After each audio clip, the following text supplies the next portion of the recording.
त्यामध्ये व्यक्तीचे दोन स्थान तुम्हाला अगोदर फिक्स करायचे. तर व्यक्तीचं सुरुवातीचं स्थान कोणतं होतं? ए. ही त्या व्यक्तीची कोणती पोझिशन झाली? Initial position. काय झाली ती? Initial position. आणि सी हे जे आहे हे व्यक्तीचं शेवटचं स्थान आहे. त्याला आपण कोणती पोझिशन म्हणू? Final position. ओके. आता डिस्प्लेसमेंट काय सांगतो माहितीये का? डिस्प्लेसमेंट ची जेव्हा आपण व्याख्या करू, the minimum distance between final position and initial position.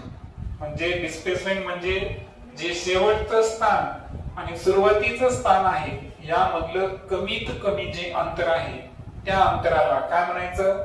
Displacement. तर मोशन, फोर्स आणि वर्क हा चॅप्टर आपण फिजिक्स संदर्भात स्टार्ट करू. ठीक आहे.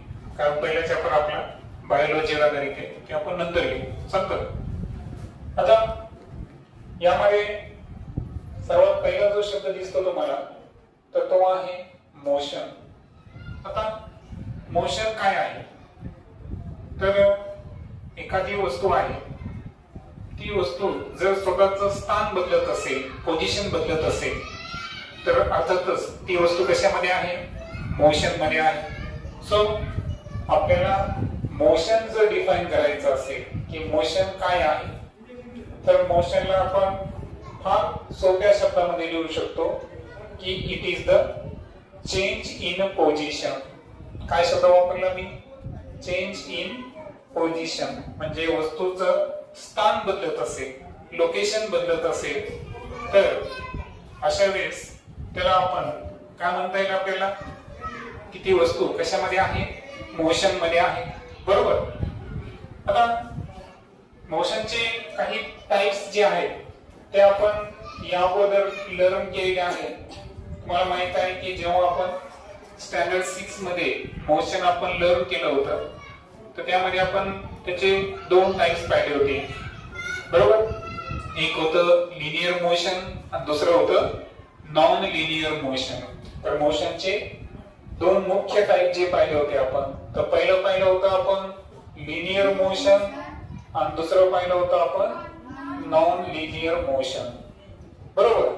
म्हणजे रेषीय गती आणि नैक रेषीय गती असे त्याचे नाव होते. आता लिनियर मोशन जे आहे त्यामध्ये आपण दोन टाइप पाहिले होते. एक होतं युनिफॉर्म लिनियर मोशन आणि दुसरं होतं नॉन युनिफॉर्म लिनियर मोशन. जसं की तुम्हाला एक एक्झाम्पल होतं युनिफॉर्म मोशन मध्ये जी सैनिकांचं संचलन आहे तर ते कोणतं असतं? रेषीय समान गती. म्हणजे युनिफॉर्म लिनियर मोशनचं ते एक्झाम्पल होतं. आणि जे घसरगुंडीचं एक्झाम्पल होतं तर घसरगुंडीवर घसरणारी जी मुलगी आहे तिची जी गती आहे ती सातत्याने बदलते जरी एका रेषेमध्ये असेल. तर ते कोणतं मोशन झालं? Non uniform linear motion. आणि जे नॉन लिनियर मोशन आहे तर यामध्ये आपण वेगवेगळे टाइप पाहिले होते. पहिला टाइप आपण यामध्ये पाहिला होता तो होता ऑसिलेटरी मोशन. त्यानंतर त्यामध्ये आपण पाहिलं होतं सर्क्युलर मोशन. बरोबर. सर्क्युलर नंतर अजून काय पाहिलं होतं आपण? एक मोशन पाहिलं होतं आपण रोटेशनल मोशन. ठीक आहे. त्यानंतर ऑसिलेटरी झालं, सर्क्युलर झालं, रोटेशनल. त्यानंतर एक टाइप पाहिलं होतं आपण पिरियोडिक मोशन. कोणतं मोशन पाहिलं होतं आपण? Periodic motion. त्यानंतर आणखीन एक मोशन पाहिलं होतं आपण ते होतं रॅन्डम मोशन. आता पिरियोडिक मोशन म्हणजे काय की एखाद्या वस्तूला जर इक्वल इंटरवल ऑफ टाइम म्हणजे विशिष्ट वेळेनंतर एक फेरी जर त्याची कंप्लीट होत असेल तर त्या मोशनला काय म्हणायचं आपण? Periodic motion. जसं की त्याचं एक्झाम्पल पाहिलं होतं की आपली जी अर्थ आहे ही सनच्या अराउंड एक रिव्होल्यूशन कंप्लीट करण्यासाठी किती वेळ घेते? 365 डे, 365 दिवस आणि 6 तास एवढा कालावधी लागतो. बरोबर आहे का? तर ते मोशन कोणतं झालं? पिरियोडिक मोशन, कारण ते मोशन मध्ये जे लागणारा ड्युरेशन आहे तो बदलतो का? नाही, फिक्स टाइम इंटरव्हल असतो. त्यानंतर रोटेशनल मोशन म्हणजे तुम्ही फॅन संदर्भात लक्षात ठेवू शकता का? बरोबर की फॅन संदर्भात काय पाहिलं आपण की एक विशिष्ट ऍक्सिस आहे आणि त्याच्या भोवती एखादी वस्तू सातत्यानं जर गोल फिरत असेल तर ते कोणतं मोठं मोशन झालं? Rotational motion. त्यानंतर सर्क्युलर मोशन, एखादी वस्तू जर गोलाकार फिरत असेल तर त्याला कोणतं मोशन म्हणतो आपण? Circular motion. त्यानंतर ऑसिलेटरी मोशन. तर ऑसिलेशन म्हणजे काय? तुम्हाला झोक्याचं एक्झाम्पल होतं पहा, झोपा आहे की नाही, तो पुढे आणि मागे टू अँड फ्रो असं मोशन. तर प्रत्येक एक कार्याला लागणारा कालावधी कसा असतो? सारखा. तर हे जे मोशन आहे टू अँड फ्रो त्याला कोणतं मोशन म्हणायचं? Oscillatory motion. आणि कोणत्याही डायरेक्शन, इन एनी डायरेक्शन, कोणत्याही दिशेमध्ये जर असेल तर त्याला कोणतं मोशन म्हणायचं? Random motion. तुम्हाला एक्झाम्पल कसं होतं? बटरफ्लाय. बटरफ्लाय कोणत्या दिशेला जाईल याचा काही नियम असतो का? त्यामुळे तिचं जे मोशन आहे ते कोणतं आहे? Random motion. आता हे पाहिल्यानंतर आता आपल्याला काय करायचं आहे की काही फिजिकल क्वांटिटीज आहेत ते आपल्याला समजून घ्यायचे आहे. आता एक लक्षात घ्या, आता आपण सर्वात अगोदर तुलना करू, दोन शब्द आपण डिस्कस करू. एक आहे डिस्टन्स आणि दुसरा आहे डिस्प्लेसमेंट. ओके, आता हे दोन शब्द आपल्याला समजून घ्यायचा आहे. डिस्टन्स ज्याला आपण मराठीमध्ये काय म्हणतो? अंतर. आणि डिस्प्लेसमेंट ज्याला आपण काय म्हणतो? विस्थापन. तर आता डिस्टन्स आणि डिस्प्लेसमेंट यामध्ये आपल्याला डिफरन्शिएट करायचं आहे, फरक स्पष्ट करायचा आहे. अगोदर डिस्टन्स आणि डिस्प्लेसमेंट काय आहे ते आपण नेक्स्ट स्लाइडवरून समजून घेऊ. आता असं कन्सिडर करा की एक या ठिकाणापासून एक व्यक्ती सरळ दिशेने बी पर्यंत आला. ओके, त्यानंतर बी पासून तो व्यक्ती ए पासून कुठपर्यंत आला? तो बी पर्यंत आला. बी पासून तो डावीकडे वळला आणि कोणत्या पॉइंट पर्यंत गेला? सी पॉइंट पर्यंत. आता ए टू बी त्याने जे डिस्टन्स त्याने ट्रॅव्हलिंग केलं ते किती आहे? 3 किलोमीटर. आणि बी टू सी त्याने जे डिस्टन्स ट्रॅव्हल केलं ते किती आहे? 4 किलोमीटर. ओके, आणि ए टू बी आणि बी टू सी यामध्ये जो अँगल आहे तो किती डिग्रीचा आहे? 90 डिग्री, 90 अंशाचा आहे. ठीक आहे, कारण तो बरोबर डावीकडे वळला. बरोबर आहे ना? अगोदर तो ए कडून बी कडे जात होता. बी कडे जात असताना तो डावीकडे बरोबर त्याने 90 अंशामध्ये वळला आणि तो कुठपर्यंत गेलेला आहे? सी पर्यंत. आता यामध्ये आपल्याला डिस्टन्स आणि डिस्प्लेसमेंट हे फाइंड करायचं आहे. आता या केस मध्ये जर आपल्याला डिस्टन्स काढायचा असेल, काय करायचं असेल? डिस्टन्स काढायचा असेल तर मला सांगा डिस्टन्स म्हणजेच काय? तर आणखीन एक शब्द आहे पहा, पाथ लेंथ. काय शब्द आहे? म्हणजे त्या व्यक्तीनं कापलेलं एकूण अंतर त्याला म्हणायचं पाथ लेंथ है ना, ट्रॅव्हलिंग दरम्यान. आता इथे जर आपल्याला डिस्टन्स काढायचं असेल तर ए टू बी म्हणजे ते डिस्टन्स काय आहे? A B. आणि बी टू सी हे अंतर, या दोघांची आपण काय करणार? ऍडिशन, बेरीज करणार. ए टू बी तो चालला 3 किलोमीटर आणि बी टू सी किती किलोमीटर? 4 किलोमीटर. तर एकूण जे डिस्टन्स त्याने ट्रॅव्हल केलं ते किती आलं? 7 किलोमीटर आलं. आता दुसरी जी संकल्पना आपल्याला शिकायची आहे तर त्या व्यक्तीनं किंवा त्या व्यक्तीचं झालेलं डिस्प्लेसमेंट आपल्याला मोजायचं आहे. काय मोजायचं आहे? डिस्प्लेसमेंट. आता डिस्प्लेसमेंट जे आहे ते मोजण्याची एक वेगळी पद्धत आहे पहा. त्यामध्ये व्यक्तीचे 2 स्थान तुम्हाला अगोदर फिक्स करायचे. तर व्यक्तीचं सुरुवातीचं स्थान कोणतं होतं? ए. ही त्या व्यक्तीची कोणती पोझिशन झाली? Initial position. काय झाली ती? Initial position. आणि सी हे जे आहे हे व्यक्तीचं शेवटचं स्थान आहे, त्याला आपण कोणती पोझिशन म्हणू? Final position. ओके. आता डिस्प्लेसमेंट काय सांगतो माहितीये का? डिस्प्लेसमेंट ची जेव्हा आपण व्याख्या करू, the minimum distance between final position and initial position. म्हणजे डिस्प्लेसमेंट म्हणजे जे शेवटचं स्थान आणि सुरुवातीचं स्थान आहे यामधलं कमीत कमी जे अंतर आहे त्या अंतराला काय म्हणायचं? डिस्प्लेसमेंट. मग आता मला सांगा, ए आणि सी मधलं जर मिनिमम डिस्टन्स काढायचं असेल तर आपल्याला काय करावं लागेल बरं? याची ए आणि सी आहे हे दोन बिंदू एकमेकाला काय करावं लागतील? जोडावी लागतील. म्हणजे इथं राईट अँगल ट्रायंगल तयार झाला. कारण काटकोन त्रिकोण का? कारण इथं 90 अंशाचं काय प्रेझेंट आहे? राईट अँगल प्रेझेंट आहे. मग आता आपण काय करू की आपल्यासाठी जे डिस्प्लेसमेंट आहे तर डिस्प्लेसमेंटची जेव्हा मी व्याख्या सांगितली ती व्याख्या काय सांगितली सांगा? म्हटल्यास डिस्प्लेसमेंटची मी व्याख्या लिहितो. तर ती व्याख्या सांगितली मी मिनिमम डिस्टन्स. काय सांगितलं? Minimum distance between final position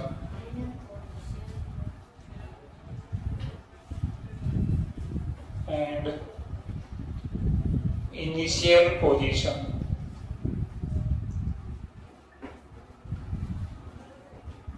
म्हणजे सुरुवातीचं स्थान आणि शेवटचं स्थान यामधलं कमीत कमी अंतर आपल्याला घ्यायचं आहे. मग आता मला सांगा, या केस मध्ये जे डिस्प्लेसमेंट असेल त्यामध्ये आपल्याला AB आणि BC ची बेरीज करायची आहे का? नाही. तर ते डिस्टन्स काय असेल? AC. कारण A आणि C मधलं कमीत कमी अंतर हे त्यांना जोडणारी सरळ रेषा देऊ शकते. कारण डिस्प्लेसमेंट मध्ये आपल्याला सरळ सरळ दोन ऑब्जेक्ट मधलं काय करायचं आहे? मिनिमम डिस्टन्स फाइंड करायचा आहे.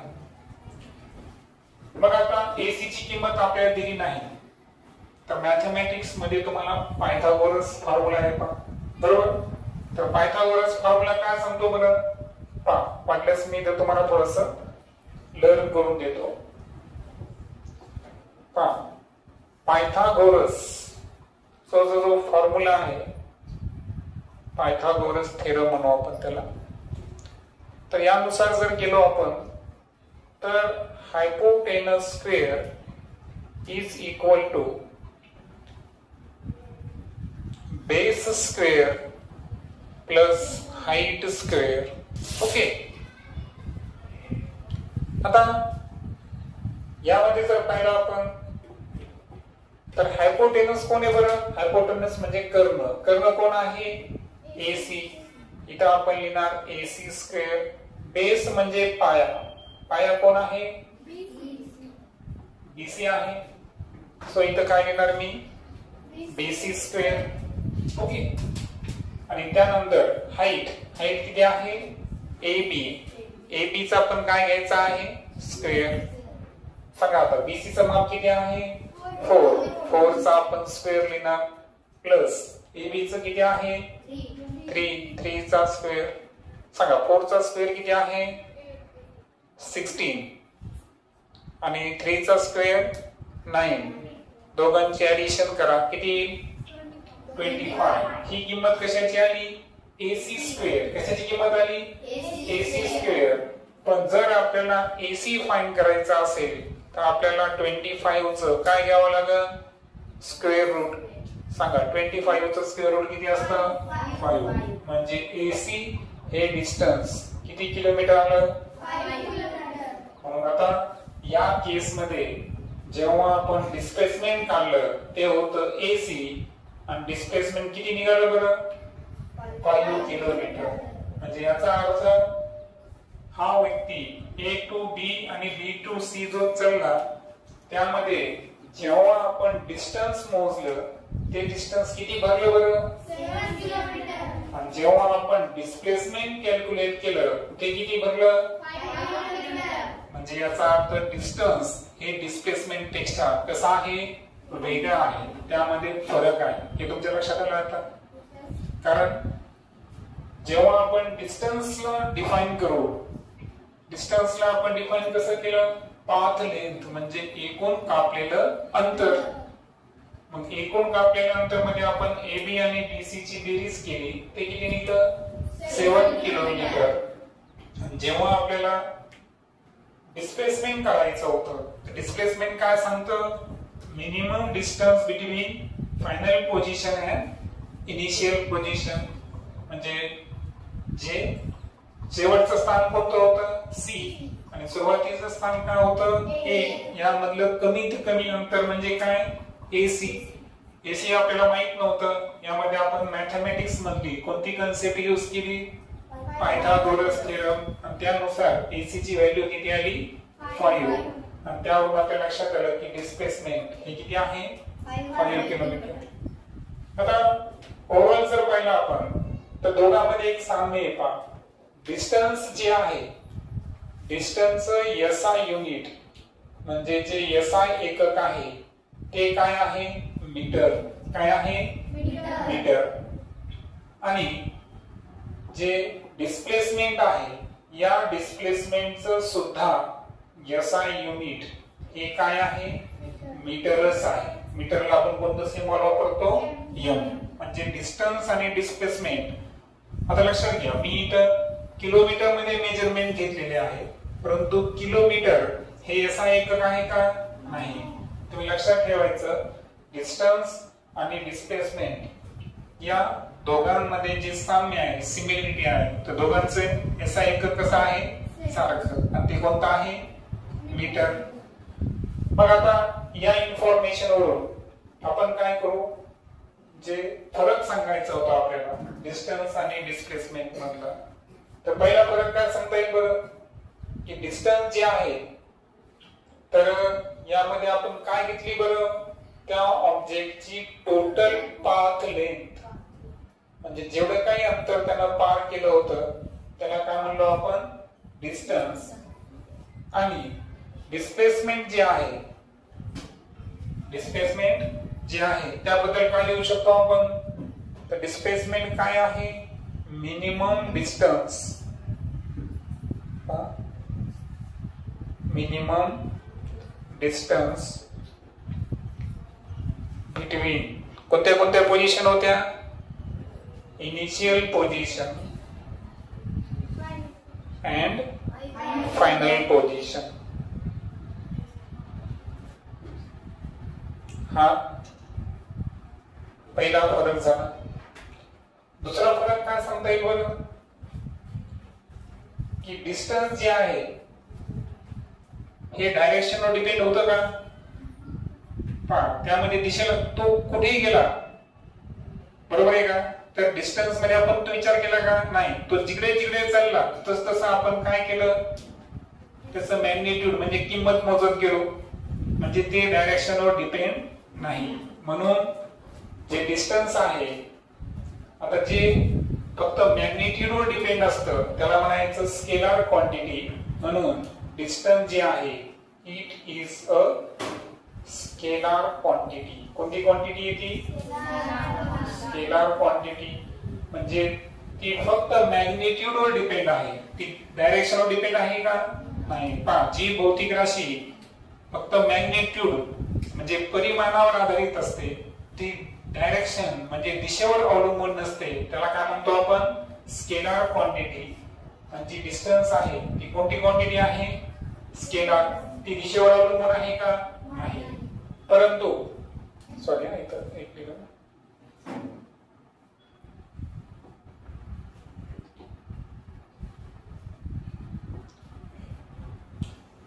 आणि डिस्प्लेसमेंट जे आहे हे दिशेवर अवलंबून आहे. हे कशावर अवलंबून आहे, दिशेवर अवलंबून आहे. म्हणजे ते मॅग्निट्यूडवर पण डिपेंड आहे आणि डायरेक्शनवर पण डिपेंड आहे. येते लक्षात. मग मॅग्निट्यूड आणि डायरेक्शन दोन्हीवर डिपेंड असेल तर त्याला कोणती क्वांटिटी म्हणायची? Vector quantity. काय म्हणायचं? Vector quantity. So it is a vector quantity.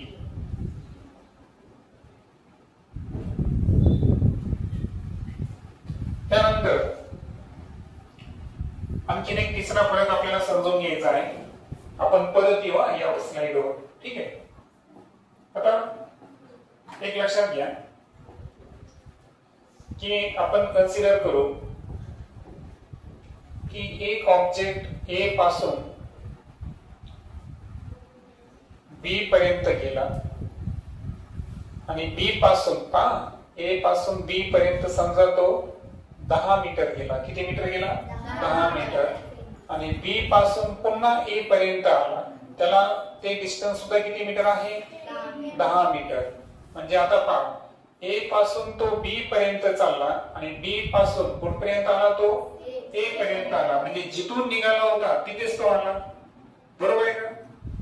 मग आता या केस मध्ये जर आपल्याला डिस्टन्स काढायचा असेल, काय करायचं असेल? डिस्टन्स काढायचा असेल तर सांगा. अगोदर तो कुठून गेला? ए पासून बी पर्यंत, म्हणजे ए बी. त्यानंतर पुन्हा बी पासून कुठपर्यंत गेला? तो ए पर्यंत गेला.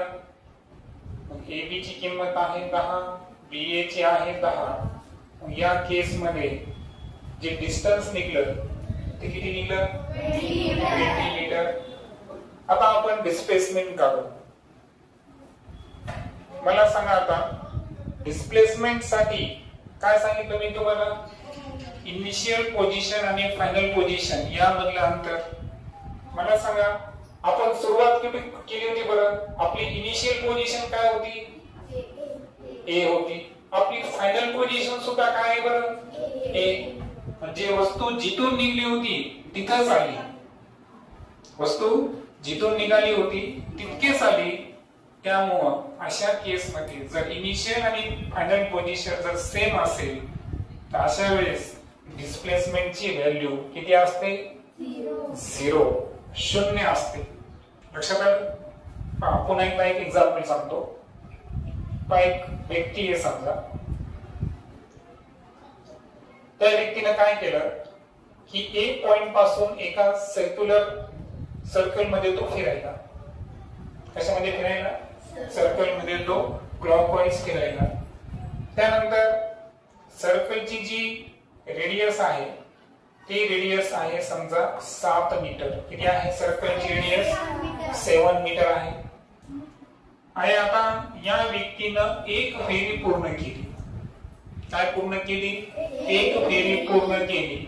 आता या केस मध्ये आपल्याला काय करायचं आहे? डिस्टन्स काढायचा आहे. काय करायचं आहे? डिस्टन्स काढायचा आहे. मग आता मला सांगा, ए पासून त्यानं सुरुवात केली आणि कुठपर्यंत आला तो? ए पर्यंत आला. म्हणजे त्यानं एक फेरी, वर्तुळाची एक फेरी म्हणजे काय असतं त्याचं?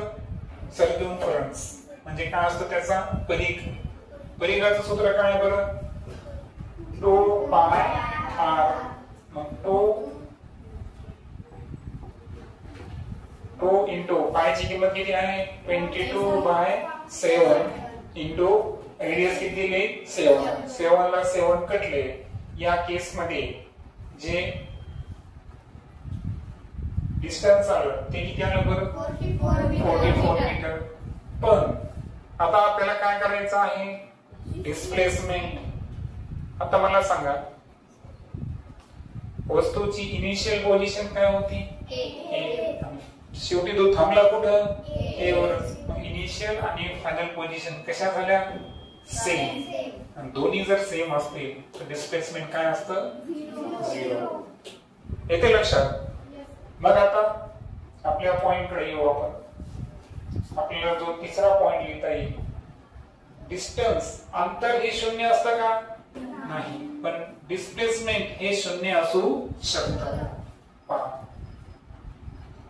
it is always, distance is always positive. Distance जे आहे हे नेहमी कसं असतं? पॉझिटिव्ह नंबर आहे तो 0 असू शकतो का? नाही. परंतु जे डिस्प्लेसमेंट आहे किंवा आपण इथे एक काम करू, डिस्टन्स 0 असतं का? नाही. It is never 0. म्हणजे डिस्टन्स हे 0 नसतं. डिस्टन्सला काही ना काही किंमत असते. परंतु डिस्प्लेसमेंट हे 0 असू शकतो केव्हा? जर इनिशियल पोझिशन आणि फायनल पोझिशन काय असेल? सेम असेल. So if initial and final position are same, then displacement